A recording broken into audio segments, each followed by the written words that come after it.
आज के case studies के इस लेक्चर में बात करेंगे पत्नी के द्वारा लगाए गए केसेस की। पत्नी की जान इन दो केसेस में बचती है। अगर हम इन दोनों केसेस को डिसमिस करवा दें, खत्म करवा दें किसी भी वजह से, तो फिर ऐसी स्थिति में पत्नी की रीढ़ की हड्डी टूट जाएगी और पत्नी बैसाखी के सहारे आगे ज्यादा समय तक नहीं बढ़ पाएगी। दरअसल कहने का तात्पर्य यह है कि पत्नी जब पति के ऊपर ये दो केस करती है, एक होता है डोमेस्टिक वायलेंस का, दूसरा केस होता है दहेज उत्पीड़न का, जिसे आप 498 ए के नाम से जानते हैं, जो कि अब बीएनएस की धारा 85 के अंतर्गत आता है।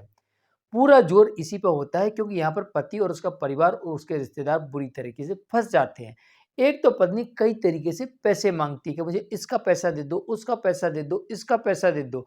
ऊपर से पति का पैसा वकीलों की फीस में जाता है, आने में जाता है, जाने में जाता है और बार बार आना और जाना पड़ता है उसे कोर्ट। तो ऐसी स्थिति में वो काम नहीं कर पाता, जिससे उसकी फाइनेंशियल स्थिति भी खराब होने लगती है। तीसरी बात यह है कि पति और उसके परिवार के लोग जो इसमें पार्टी हैं, रिश्तेदार हैं, उनके मन में हमेशा डर बना रहता है कि कोर्ट उन्हें जेल ना भेज दे, सजा ना हो जाए। और इसी वजह से पत्नी यहाँ पर दम लगाती है कि एक तो पैसा पति का लीजिए और पति से पैसा लेके उसी के खिलाफ उसी पैसे को इस्तेमाल करके बड़े से बड़े वकील खड़ा करके और पति और उसके परिवार को जेल भेजने का प्रयास करती है और साथ में बहुत सारा उससे पैसे लेने का प्रयत्न भी करती है। और जब हम दोनों केसेस को खत्म कर दें तो फिर पत्नी को अपनी जेब से पैसा लगाना पड़ेगा, जो थोड़ा सा मुश्किल है।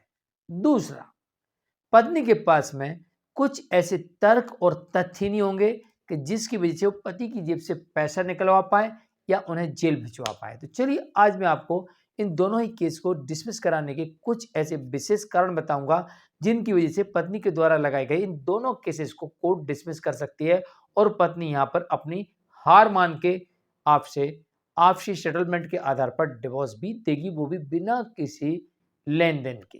जय जिनेन्द्र, मैं हूं मुकेश जैन। अगर आप मुझसे बात करना चाहते हैं तो आप सीधे अपॉइंटमेंट लेकर फोन पर बात कर सकते हैं।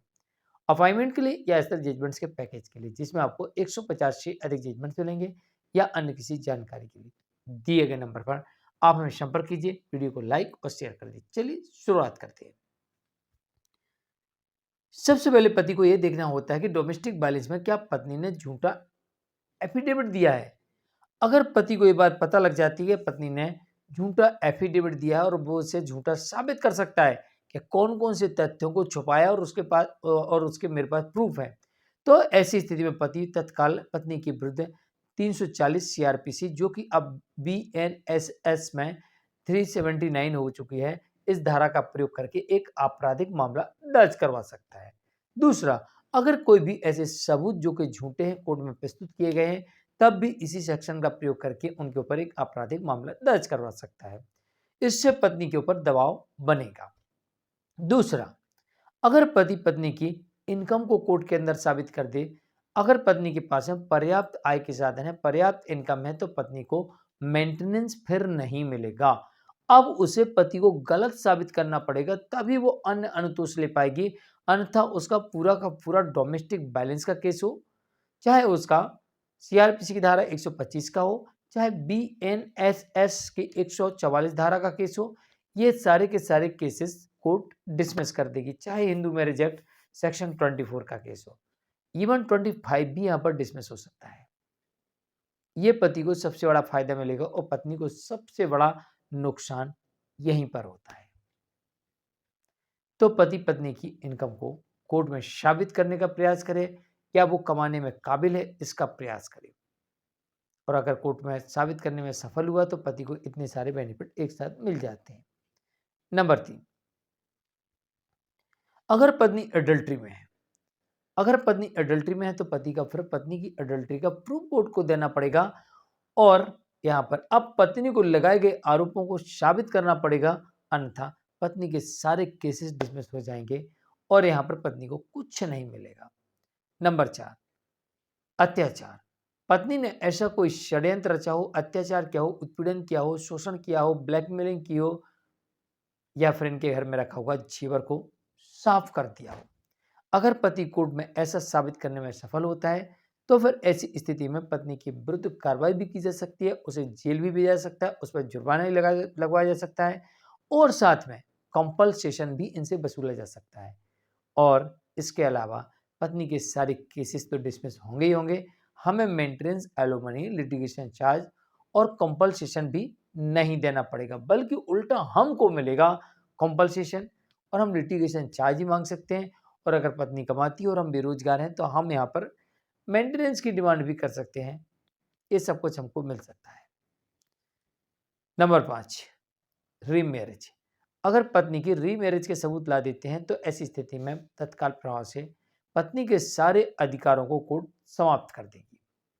नंबर 6, पति को कोर्ट में यह साबित करना होता है कि उसने पूरी तरीके से अपने पति धर्म का पालन किया। अगर पति ने पूरी तरीके से अपने पति धर्म का पालन किया और फिर भी पत्नी पति के ऊपर झूठे एलिगेशन लगा रही है, तो इन सबूतों को देखने के बाद पत्नी के सारे केसेस ही कोर्ट डिसमिस कर देगी। नंबर 7, पत्नी ने अपने पत्नी धर्म का उल्लंघन किया, पत्नी ने अपने पत्नी धर्म को नहीं निभाया, तो इन परिस्थितियों में भी पत्नी को अब लगाए गए आरोपों को साबित करना पड़ेगा। अगर पत्नी के पास में लगाए गए आरोपों के सबूत नहीं है तो ऐसी स्थिति में पत्नी को कुछ नहीं मिलेगा और इसके अलावा जो उसका दहेज उत्पीड़न का केस है वो भी डिसमिस हो जाएगा और यहाँ पर पति को डिवोर्स की डिक्री भी मिल जाएगी। तो ये फायदे होते हैं और ये नुकसान होते हैं इन दो केसेस से, क्योंकि पत्नी का 498A का केस होता है, उसमें पति और उसके परिवार के ऊपर काफ़ी दबाव होता है और डोमेस्टिक वायलेंस में भी पति के ऊपर काफ़ी दबाव देखने को मिलता है, क्योंकि यहाँ पर पति को ये बात पता होती है कि अगर जरा सी चूक हुई कोर्ट इंटरिम लगा देगी, जरा सी चूक हुई मेंटेनेंस लग जाएगा, जरा सी चूक हुई राइट टू रेसिडेंस लग जाएगा, जरा सी चूक हुई स्त्री धन उसका सामान वापस देने के लिए कोर्ट आदेश कर देगी, जरा सी चूक हुई कॉम्पल्सेशन कोर्ट तय कर देगी, जरा सी चूक हुई स्थायी भरण पोषण कोर्ट तय कर देगी, जरा सी चूक हुई कोर्ट हमें जेल भेज देगी।